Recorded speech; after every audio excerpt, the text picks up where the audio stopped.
Morning, Matthew. Hi, Steve. So there's this statement I've received, and I know you and I talked about this the other day. And I've heard, if I can get my number, I will sell. You've heard this multiple. Absolutely. Yep. Your open house. Open houses, talking to clients. I'm not looking to buy or sell, but if I could get my number. So you asked me about it. I want to share a little bit about. How do you respond to that? Okay, Yeah. That's a great question. And if I can get my number. So what drives the market is not what a seller believes their house is worth, but it's really what a buyer in the marketplace believes the value of a home to purchase.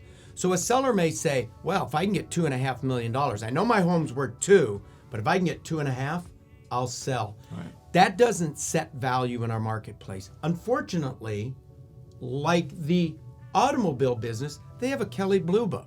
There's no Kelley Blue Book in the residential real estate. It's comparable sales that an appraiser uses. So when a seller says, if I can get my number, I think more importantly is, if you don't get your number, are you willing to stay? And the reason is, the market may correct. We've been through, I have in 40 years of doing this, 2 very corrected real estate markets.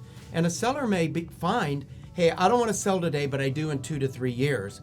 Are you comfortable as a seller Right. taking a 20% discount if the market corrects over the next 2 to 3 years?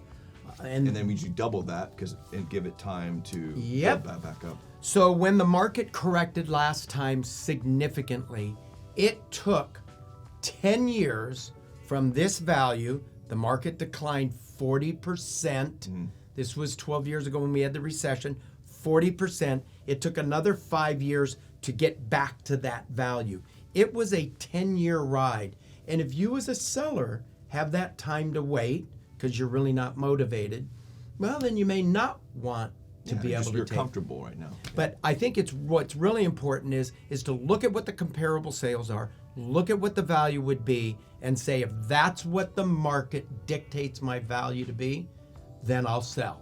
How do we know what the market value is in my home? I mean, I go on Zillow. Well, that's what we do. And Zestimate tells me, and my Aunt Louise tells me. Zero accuracy out of Zestimate because they've never been in the home. All they're doing is taking statistical data. They do not know whether it's an 8-foot ceiling height or a 10-foot.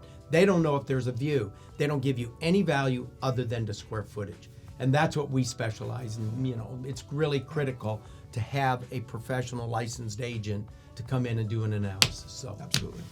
I think that's what I would say to somebody is, if I can get my price, why? The market will dictate, and it's the buyers that will determine your price. All right. Very good. Thanks, Steve.